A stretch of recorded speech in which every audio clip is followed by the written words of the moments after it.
una tranquila tarde de martes, cuando el ambiente en nuestra casa cambió por completo. La cocina se llenó del suave zumbido del refrigerador y del aroma del pan de ajo horneándose. Acababa de llegar a casa después de un largo día de trabajo.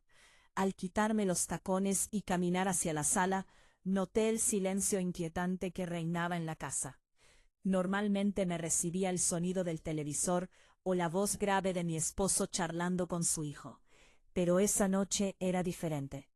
Me llamo Rebecca. Soy una ejecutiva de marketing de 38 años que vive en Denver, Colorado. Me casé con David hace 3 años, y con él llegó su hijo adolescente, Ethan. Al principio, nuestra relación fue complicada. Ethan era reservado, hablaba poco y siempre parecía cargar con un peso invisible sobre sus hombros. Su madre había fallecido 4 años antes de que conociera a David, y el dolor aún se reflejaba en sus ojos. Entendí que nunca podría reemplazarla, ni quería hacerlo. Solo esperaba ser una presencia estable y de apoyo en su vida. Pero construir la confianza lleva tiempo. Al principio, Ethan apenas me miraba. Asentía con la cabeza si le hablaba. Respondía con breves palabras, y se retiraba rápidamente a la soledad de su habitación. David me aseguró que no era nada personal, que Ethan siempre había sido introvertido, y que solo necesitaba darle tiempo. Y así lo hice. Con el tiempo, las cosas empezaron a cambiar poco a poco. Ethan empezó a sentarse a la mesa con nosotros, en lugar de llevarse el plato a su habitación. Empezó a decir buenos días, incluso a veces se reía de mis chistes tontos. Nunca lo presioné demasiado. Quería que nuestro vínculo se desarrollara de forma natural. Pero aquella noche de martes en particular, algo no me cuadraba. Al dejar mi bolso y dirigirme al pasillo, noté que la puerta de Ethan se abría ligeramente. La luz estaba encendida. Llamé suavemente. Ethan, dije con dulzura. Abrí la puerta un poco más y lo vi sentado en el borde de la cama, con los codos sobre las rodillas, mirando al suelo. Tenía el rostro pálido, la mandíbula apretada, y los ojos, esos ojos color avellana normalmente reservados, rojos e hinchados. Ethan, repetí, entrando. ¿Todo bien?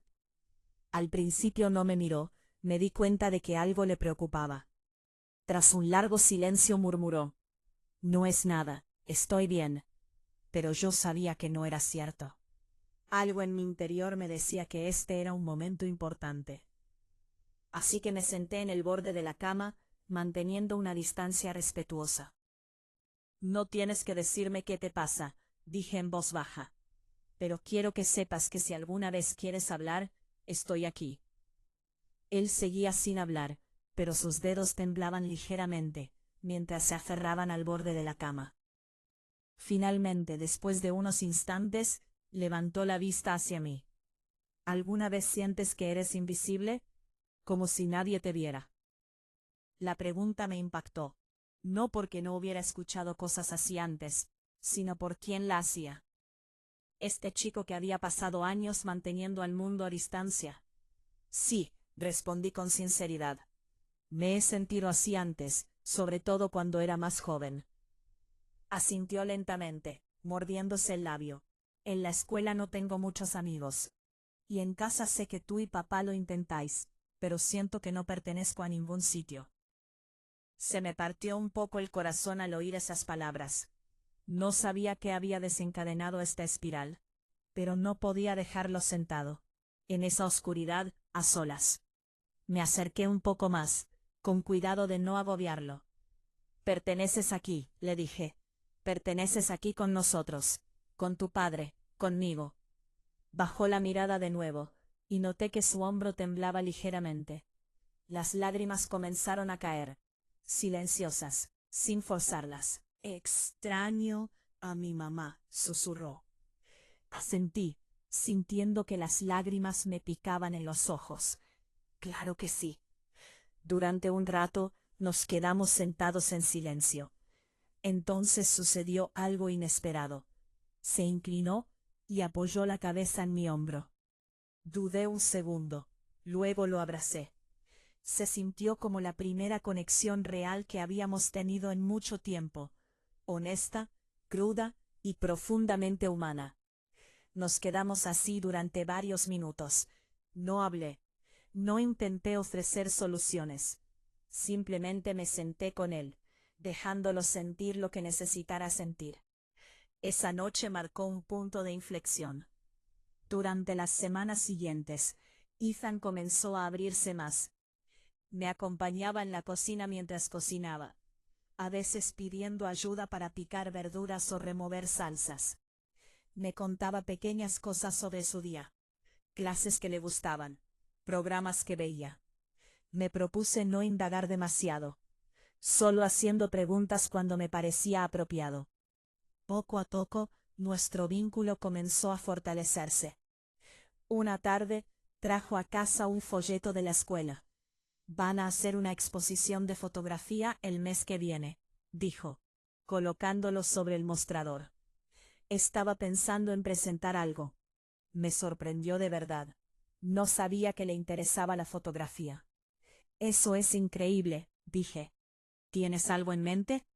Sonrió levemente, con un toque de orgullo en el rostro. He estado trabajando en algunas tomas, cosas de naturaleza. Creo que quiero hacer una serie sobre luces y sombras. Lo animé. Me ofrecí a ayudarlo a conseguir materiales, e incluso lo llevé a un parque cercano, conocido por sus hermosos paisajes. Pasamos toda la tarde allí, él detrás de la cámara, yo observándolo en silencio, mientras capturaba el mundo a su manera única. Ese fin de semana, imprimimos algunas de sus tomas favoritas. Eran impresionantes, melancólicas, con textura, llenas de emoción. Una de las fotos, un rayo de luz atravesando un bosque de pinos oscuros. Esta, dije, señalándola. Es poderosa. La miró, luego me miró a mí. Me recuerda un poco a ti. Me quedé perpleja. ¿Qué quieres decir? Eres como esa luz, dijo en voz baja, atravesando toda la oscuridad. No supe qué decir. Fue una de las cosas más conmovedoras que alguien me había dicho jamás. Cuando llegó el día de la exposición, David y yo fuimos con Ethan. Estaba nervioso, jugueteando con el dobladillo de su camisa. Pero cuando la gente empezó a detenerse a admirar sus fotos, pude ver cómo crecía su confianza. Después, fuimos a comer hamburguesas para celebrarlo. David estaba radiante de orgullo, y Ethan resplandecía de una manera que nunca antes había visto. Más tarde esa noche, mientras limpiaba la cocina, Ethan se acercó por detrás. «Hola», dijo. «Sí, gracias por todo, por escucharme ese día, por estar ahí. Sé que no siempre lo digo, pero significa mucho». Sonreí. «No tienes que darme las gracias. Me alegro de que me hayas dejado entrar». Entonces me abrazó, un abrazo fuerte y sincero, sin titubear, sin incomodidad. A partir de ese momento, las cosas cambiaron de verdad. Nuestra casa se sentía más cálida. Las risas se hicieron más frecuentes. Y por primera vez, me sentí no solo como una madrastra, sino como una parte real del mundo de Ethan. La vida siguió adelante. Se graduó de la preparatoria. Fue admitido en un programa universitario de fotografía y celebramos juntos cada logro. Claro que seguía teniendo días difíciles, como todos, pero sabía que ya no estaba solo. Mirando hacia atrás, me di cuenta de que aquel momento al entrar en su habitación, esa tarde de martes, no se trataba solo de consolarlo. Era el comienzo de algo más grande, de confianza, de sanación, de una familia. Así que, cuando me preguntan cómo es ser madrastra, les digo que no siempre es fácil. Hay barreras que superar. Momentos que ponen a prueba la paciencia. Y ocasiones en las que te preguntas si estás marcando alguna diferencia. Pero entonces sucede algo. Algo pequeño, como un abrazo o un agradecimiento. Y te das cuenta de que todo valió la pena.